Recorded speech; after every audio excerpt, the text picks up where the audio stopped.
자, 오늘 말씀은 그러므로 이렇게 시작됩니다. 그러나 이 접속사는 그러나로 시작하는 것이 우리말로는 더 어울리는 표현인 것 같습니다. 웬고하니 앞부분은 하나님께서 이스라엘의 범죄상을 고발하시고 그들이 결국 하나님 앞에 형벌을 받을 수밖에 없을 것을 말씀하시는 것이기 때문에 그렇습니다. 그런데 아무 이유 없이 하나님께서 갑자기 뜻을 바꾸시는 것입니다. 너희는 나에게 이렇게 배반했다. 너희는 이렇게 무지했고 이렇게 어리석었다. 그래서 나의 은덕에 감사하는 것이 아니라 오히려 배반해서 나를 실망시켰고 그래서 스스로 파멸에 떨어지는 상황이 되고 말았다. 그러나 내가 너희를 용서하겠다. 왜 갑자기 용서를 하시죠?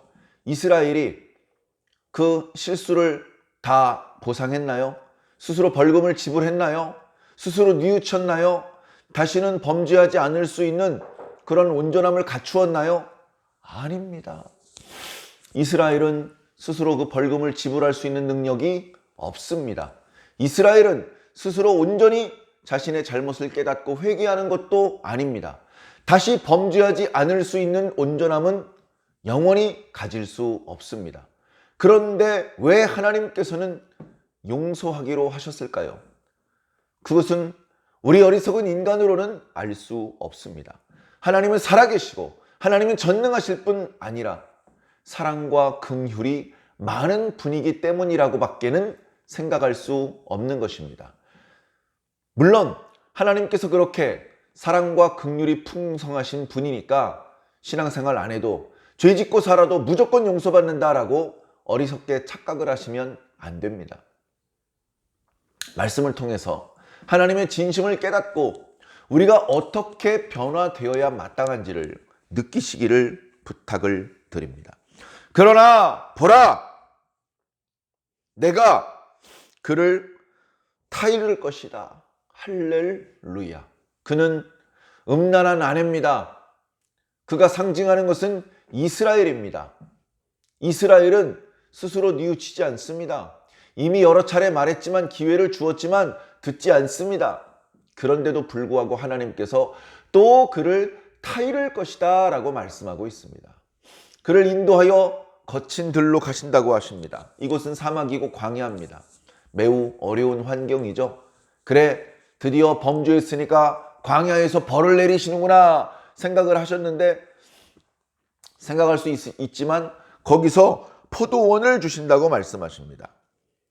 광야라는 곳에 가서 자기가 믿고 의지했던 것들이 다 허망한 것들이라는 것을 느끼게 만들고 정말 하나님 없이는 견딜 수 없는 곳으로 가서 거기서 하나님의 은혜를 입음으로 모든 은혜가 원래부터 오직 하나님께로부터 왔음을 느끼게 하는 것이죠. 스스로 느끼고 깨닫고 이스라엘이 회개하고 하나님께 다시 감사하는 모습으로 바뀌는 것이 하나님께서 원하시는 그림입니다. 그냥 포도원을 주는 것으로는 이스라엘이 바뀔 수 없습니다. 우리에겐 조금 고통스럽고 우리에겐 꼭 그렇게 하셔야 되나요? 부담스러운 과정이지만 광야의 과정이 반드시 필요한 것입니다. 광야를 지나서 하나님께서 우리에게 포도원을 주시고 아골 골짜기가 소망의 문이 되게 하실 것이다. 아골 골짜기는 광야를 행군하는 이스라엘 백성 중에서 고라 자손이 배반을 했던 사건이 있었습니다. 그래서 땅이 갈라져서 그 고라 자손과 그들의 장막과 가족들을 다 집어 삼킨 적이 있었죠. 매우 두려운 곳입니다. 배반하면 용서 없구나. 하나님 무서우신 분이구나. 아골 골짜기라는 말만 들어도 하나님께 대한 두려움, 고난, 죽음 그런 것들이 생각나는 그런 말입니다. 그런데 그 아골 골짜기가 소망의 문이 되게 할 것이다. 너 또 죽이고 그러지 않아. 내가 너에게 네가 상상할 수도 없는, 기대할 수도 없는 소망을 줄 거야. 그렇게 말씀해 주시는 것이죠. 그러면 우리는 거기에 합당한 응답을 해야 됩니다. 거기에 합당한 반응을 보여야 됩니다. 이런 반응을 보일 수 있어야 됩니다. 무조건 하나님 용서하시니까 우리 개차반으로 살아도 돼. 그게 아니고 하나님께서 이렇게 자비의 손길을 내밀으셨을 때에 그것을 알아듣고 하던 행동을 멈추고 하나님의 말씀을 듣고 자신이 얼마나 어리석었는지 하나님께서 얼마나 고마운 분인지 깨닫고 거기에 합당한 반응을 보여드려야 되는 것이죠. 그래서 이 응대라는 것은 대답이라고 말할 수도 있고, 그리고 하나님의 뜻을 깨닫고 난 다음에 터져나오는 탄성 또는 우리 속 깊은 곳으로부터 울려나오는 노래라고 말씀드릴 수도 있을 것 같습니다. 하나님께서 기대하시는 응답이 우리의 입과 우리의 영혼에서 울려 퍼져야 됩니다. 아멘. 하나님 감사합니다. 아멘. 주여, 저희가 주의 계명을 지키겠습니다. 할렐루야. 어디 주 같은 분이 계십니까? 주는 가장 크고 위대하신 분이시옵니다. 이런 감사와 찬양과 그리고 하나님의 뜻대로 살 것을 결단하는 다짐의 음성들이 우리들의 입에서 흘러나와야 됩니다. 소시적에 이스라엘 백성들이 광야에서 하나님께 그렇게 언약을 맺었었습니다. 그때처럼 할 것이다 라고 말씀하시는 겁니다. 자, 16절부터는 세 번에 걸쳐서 그때에 라는 표현이 나오고 있습니다. 그때가 언제인지 모릅니다. 하나님의 뜻이 이루어지는 장래의 어느 날입니다. 그때가 지금이 되었으면 좋겠습니다. 그때는 반드시 올 것입니다. 그때 어떤 일이 벌어질 것이냐? 첫 번째, 우리에게 있던 더러움이 씻어질 것입니다. 하나님께서는 우리의 입에서 바알이라는 표현을 제거하신다고 하셨습니다. 바알은 우리가 잘 아는 바알 종교의 그 바알입니다. 그런데 그 바알은 그 바알 종교의 신을 가리키는 고유명사이기도 하지만 일반 명사로서 남편 또는 주인이라는 뜻도 있습니다. 그래서 하나님께서는 너희들이 나를 남편이라고 말하지 내 바알이라고 말하지 않도록 하겠다. 바알이라는 단어는 고유명사든 일반 명사든 영원히 너희 입에서 제거해버리겠다. 이 정도로 하나님과 우리 사이에 틈을 벌리고 우리가 하나님을 배반하게 했던 새로운 대상자였던 모든 존재를 하나님께서 제거하시고 우리들의 기억에서도 우리들의 입술에서도 제거하신다는 말입니다. 이제 우리와 하나님 사이를 갈라놓을 것은 없습니다. 하나님하고 우리만 있는 것이죠.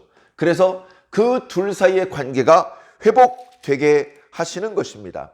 18절에 그 날에 평화를 회복하겠다. 들짐승, 공중의 새, 땅의 곤충들, 하나님께서는 이것들을 당신의 군대 삼아서 때로는 이스라엘의 대적들을 공격하시고 때로는 이스라엘을 공격하기도 하셨습니다. 그러나 그것들과 언약을 맺는다는 것은 내가 이것들로 다시는 너희를 괴롭게 하지 않겠다고 말씀하시는 것입니다. 그러면서 이 땅에서 활과 칼을 꺾어서 영원히 전쟁을 사라지게 만들고 영구한 평화가 정착되게 할 것이다 라고 말씀해 주시는 것이죠. 그리고 바로 그날 하나님께서 우리들에게 장가 되신답니다. 우리와 혼인하신답니다. 혼인의 약속을 맺으신다고 합니다. 얼마나 감사합니까?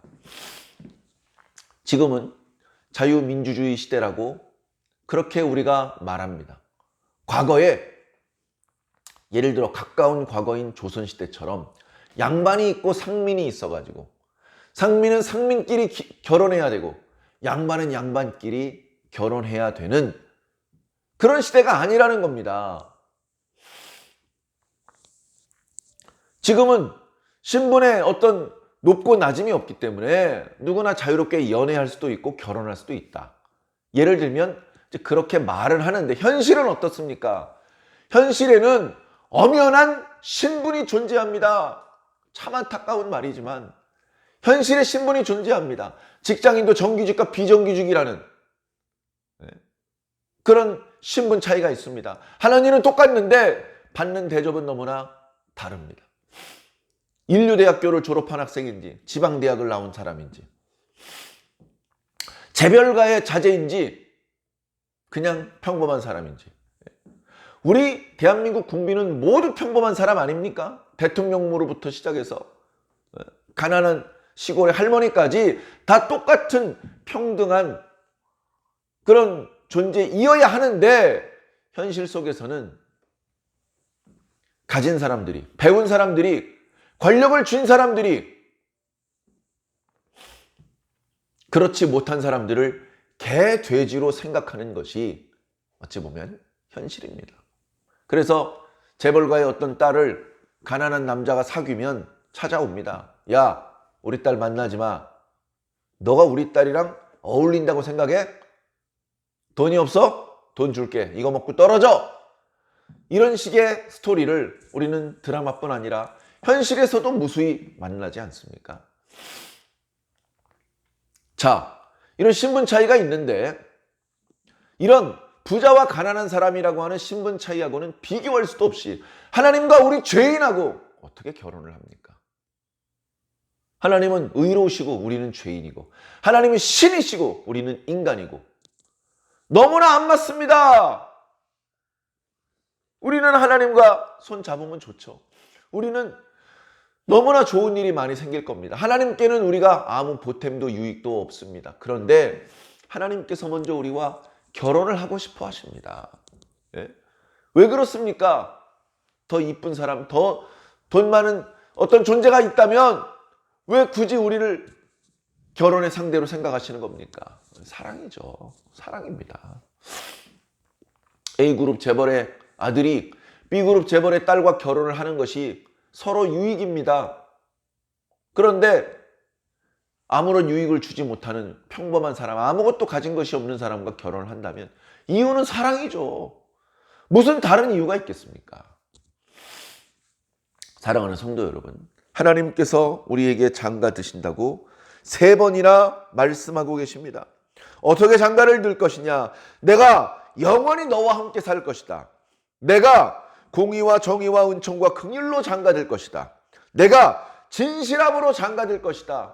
우리가 하나님과 결혼하게 되면 그 결과로 20절 뒷부분에 네가 여호와를 알리라. 하나님이 누구신지, 왜 너와 장가들려고 하시는지, 하나님의 뜻은 무엇인지, 하나님의 계획은 무엇인지, 우리가 하나님께 대해서 아는 것 같아도 아무것도 모릅니다. 우리가 하나님께 대해서 더 많이 알아야 됩니다. 하나님을 많이 알수록 하나님을 더 많이 사랑할 수 있을 것이고, 하나님을 더 굳건하게 믿을 수 있을 것입니다. 자, 3번째, 그날에 어떤 일이 벌어집니까? 21절에 하나님께서 응답하십니다. 하나님은 하늘에 응답하시고, 하늘은 땅에 응답하고, 땅은 여러 수산으로 응답하고, 여러 수산들은 이스라엘에 응답할 것이다. 이스라엘에 그 땅의 풍요를 회복하실 것이다 라고 말씀하시는 겁니다. 그뿐 아니라 그 모든 것들을 통해서 하나님과 이스라엘 사이에 끊어졌던 관계가 회복됩니다. 처음에 하나님께서 호세아에게 음란한 여자를 만나서 음란한 자식들을 낳으라. 아들을 잉태해서 아이가 태어났더니 이름을 이스라엘이라고 하라. 둘째 딸을 낳았더니 루하마라고 해라. 셋째 아들을 낳았더니 로암미라고 해라. 이스라엘은 하나님께서 죄인들을 피로 보복하셨던 곳이고, 그리고 루하마는 내가 너희를 긍휼히 여기지 않겠다는 말씀이며, 로암미는 너희는 내 백성이 아니다 라는 뜻이었습니다. 그런데 그 모든 저주를 다시 원래대로 회복하신다고 말씀하십니다. 23절에 내가 너희를 그 땅에 심을 것이다. 이스라엘이라는 말은 원래 심는다는 의미에서 나온 말입니다. 내가 너희를 거기다 심을 것이다. 내가 너를 다시 긍휼히 여길 것이다. 내가 너희를 다시 내 백성이라고 말하게 될 것이다. 그러면 너희는 주는 내 하나님이시라 라고 그렇게 고백하게 될 것이다. 이렇게 너희와 나 사이의 관계가 회복되고 언약이 회복될 것을 말씀하시는 겁니다. 얼마나 감사합니까? 얼마나 좋습니까? 그런데 우리가 도저히 좋은 것을 기대할 수 없는, 저주와 형벌을 받을 수밖에 없는 자리에서 이렇게 좋은 자리로 올라오는 것은 말 그대로 반전인데, 이 반전에 우리는 기여할 수 있는 게 없습니다. 우리는 여전히 죄인이고 철저히 무능력한 입장일 뿐입니다. 이 반전은 100% 하나님께서 주도하시는 반전입니다. 우리가 구원을 받았습니까? 우리가 하나님의 백성이 되었습니까? 어떻게 그렇게 되었습니까? 100% 하나님의 은혜로 그렇게 된 것입니다. 우리는 자랑할 것이 없습니다. 우리는 내세울 것이 없습니다. 왜? 한 것이 없기 때문에 그렇습니다. 그렇기 때문에 우리는 머리를 숙일 수밖에 없고 겸손할 수밖에 없고 감사할 수밖에 없습니다. 우리는 이렇게 죄로 받아야 될 형벌과 하나님께서 일으키시는 반전의 결과로 받게 될 구원 사이에 있습니다. 우리는 겸손히 하나님의 말씀을 따라가면 우리가 기대할 수 없는, 우리는 하나님의 사랑을 받을 자격이 없는데, 하나님의 축복과 구원을 받을 자격이 없는데도 그것을 받게 될 것입니다. 그러나 계속해서 거절하고 거역하면 원래 예정되어 있던 형벌로 떨어질 수밖에 없는 것이죠. 하나님의 놀라운 사랑과 은혜를 깨달으시고 감사하시고 그 은혜에 참여하시기를 예수님 이름으로 간절히 축원합니다. 아멘.